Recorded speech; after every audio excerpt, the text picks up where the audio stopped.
IDTV మన ఉనికి మన వాణి.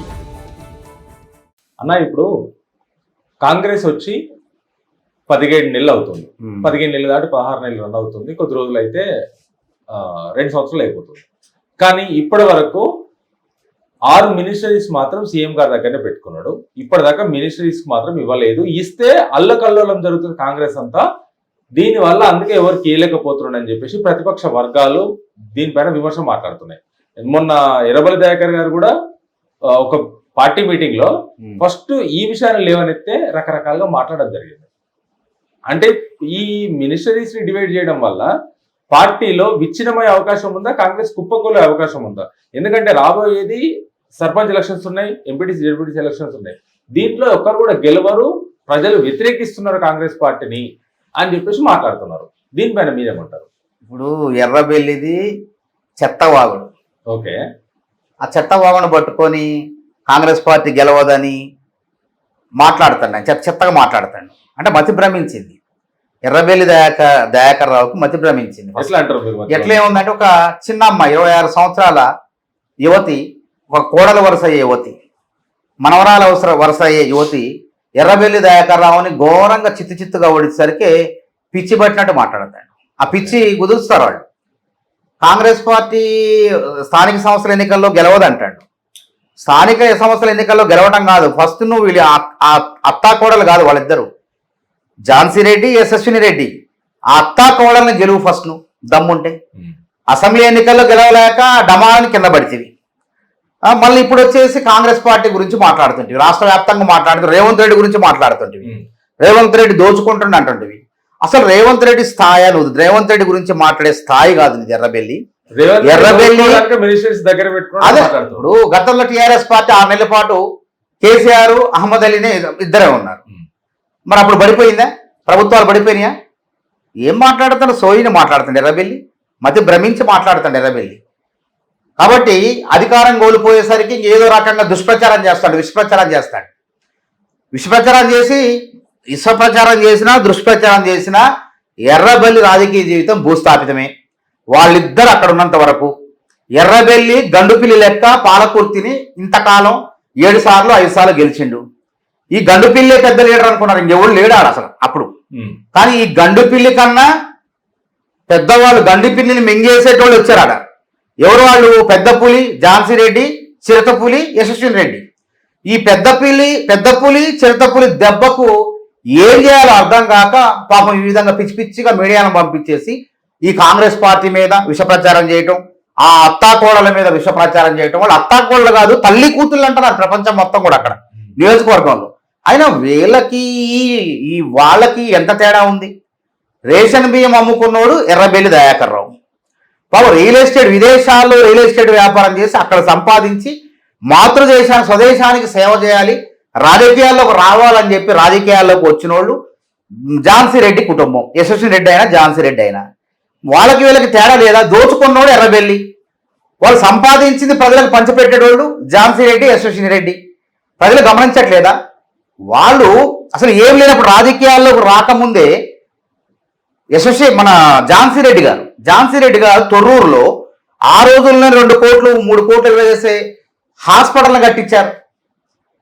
చర్లపాలెం వాళ్ళ ఊరు, ఝాన్సీ రెడ్డి గారు ఊరు, రాజేంద్ర రెడ్డి గారు ఊరు. ఆ ఊర్లో స్కూల్ కట్టించారు. మరి ఎర్రబెల్లి ఏం కట్టించిండు? అన్ని వివాదాలు, బెదిరింపులు, రౌడీయిజం. ఎంతోమంది ఆయన నమ్ముకున్న వాళ్ళని మొత్తం కూడా ఆ గొండా మురళి ఎర్రబెల్లి మధ్యలో బలైపోయారు. వాళ్ళు ఆదుకున్న పాపాలు లేవు. ఈయన అనేక లీలలు ఉన్నాయి, ఇంకా చాలా. ఇంకా అన్ని కూడా ఎక్కువ మాట్లాడితే ఆ లీలలు కూడా బయట పెడతాం. చెప్తూ సమయం వచ్చినప్పుడు మీ ఐడిటీవీకి ఇస్తాం ఆ లీలలు, ఆ కథలు. ఎంతమంది కుటుంబాలు నాశనం చేసిండు, ఎంతమంది తన అనుచరుల కుటుంబాలని వాడుకున్నాడు. ఆ లీలలన్నీ కూడా మా దగ్గర ఉన్నాయి, అవి కూడా బయట పెడితే. ఎక్కువ మాట్లాడితే కాంగ్రెస్ పార్టీ గురించి ఎక్కువ మాట్లాడితే మాత్రం నీ లీలలన్నీ బయట పెడతాం 100%. ఈయన మంత్రి పదవి రేవంత్ రెడ్డి దోచుకుండా, నువ్వు మంచోడు కాబట్టే, నువ్వు తిక్కలోడు కాబట్టే, తెక్కోడు కాబట్టే ఎన్టీఆర్ నీకు మంత్రి పదవిలే, చంద్రబాబు నాయుడు దగ్గర రానిలే. నువ్వా మా రేవంత్ రెడ్డి గురించి మాట్లాడేది? ఏదో కేసీఆర్కి కాంగ్రెస్ మన వెన్నుపూడ పొడిచినాం అని చెప్పి రేవంత్ రెడ్డికో ఎవరికో వెన్నుపూడ పొడిచినాం అని చెప్పేసి ఆ ఓటుకు నోటు కేసు అనే అంశంలో అసలు లేనే లేదు. అది ఖాయం చేసి రేవంత్ రెడ్డిని ఇబ్బంది పెట్టిండని రకరకాలుగా చెప్పి కేసీఆర్ దగ్గర మార్కులు కొట్టేసి మంత్రి పదవి పొందిను. ఇలా దుర్మార్గమైనటువంటి చర్యలు ఎర్రబెల్లివి. కానీ ఇప్పుడు ఎర్రబెల్లి దయాకర్ గారు ఒక పర్టికులర్ మాట ఏమంటుంటే స్థానిక ఎలక్షన్లో మాత్రం ఈసారి కాంగ్రెస్ రాదు, బీఆర్ఎస్ 100% 100% సీట్లు కొడుతుందని మాట్లాడుతున్నారు. ఎట్లా వస్తుంది సీట్లు, ఎట్లా కొడుతుంది? ఏముంది, అవినీతి, బీఆర్ఎస్ పార్టీ అవినీతి కాళేశ్వరంలో కళ్ళ ముందు కనపడుతుంది. అది కూలేశ్వరం. తెలంగాణ ప్రజలు దుఃఖదాయిని. దాని కరెంటు బిల్లు కట్టడానికే పంట పండేది తక్కువ, కరెంటు బిల్లు ఎక్కువ. 10,334 కోట్లు అయింది. ఎకరాకి ఎంత ఖర్చు అవుతుంది? 46,600 రూపాయలు ఖర్చు అవుతుంది. ఎకరా పంట పండితే ఎంత వస్తుంది? క్వింట 30 బస్తాలు పండితే 30,000 కూడా రాదు. అంటే ఎకరాకు 30,000 వచ్చే ఆదాయం 10,000 ఎక్కువ పెడతాను. మరి తడిసి మోపుడే కదా, ఎవడు ఓట్లేస్తాడు? ఫార్ములా 1 రేసులో అప్పనంగా అల్లుడు సొమ్ము అత్త సొమ్ము అల్లుడు దానం చేసినట్టు 55 కోట్ల హెచ్ఎండి నుంచి ఎటువంటి అనుమతులు లేకుండా విదేశాలకు తరలించారు.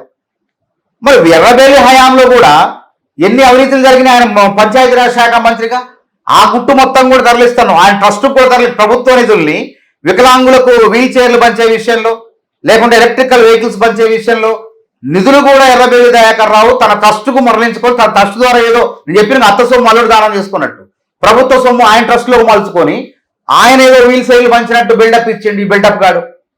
అందుకే నేనేమంటున్నా, వీళ్లకు రేవంత్ రెడ్డితో పని లేదు. ఈ అత్తా కోడళ్ళు లేదా తల్లి కూతుళ్లే లెఫ్ట్ అండ్ రైట్ ఇస్తారు. ఈ చెంప ఒకళ్ళు వాయిస్తే ఈ చెంప ఇంకోళ్ళు వాయిస్తున్నారు. ఆ చెంప దెబ్బలకి బొబ్బలు కట్టి ఇంత ఉబ్బిండు పాప ఎర్రబెల్లి. కాబట్టి నీవు ఇక్కడ గెలువు, అసలు నువ్వు ఇంట గెలువు. ఈ అత్తా కోడళ్ళని లేదా తల్లి కూతుర్ని గెలువు దమ్ముంటే. రేపు దమ్ముంటే నువ్వు ఎన్ని సర్పంచులు గెలుస్తూ చూద్దాం. చేతగాక వాళ్ళిద్దరిని ఆడవడని ఇద్దరు నేను చెప్పిన పెద్ద పులి చిరుత పులి లెక్క వీళ్ళిద్దరు వేటాడుతుంటే తప్పించుకొని ఆడ దాక్కుంటాను, బావిలో పోయి దాక్కుంటాను, పొలాల్లో పోయి దాక్కుంటాను, ఊర్లో ఉండకుండా దాక్కుంటాను. ఇలా ప్రజలందరూ కూడా వాళ్ళని చూస్తున్నారు.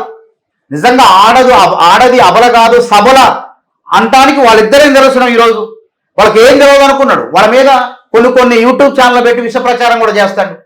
అత్తా కూడా ఏం లేదు, వాళ్ళు అవినీతి చేయడానికి కూడా ఏం లేదు. నువ్వు దోపిడీదారు, రేషన్ బియ్యం అమ్ముకుంటే నిన్ను పట్టుకున్నారు, రేషన్ అది కూడా లైసెన్స్ రద్దు చేశారు.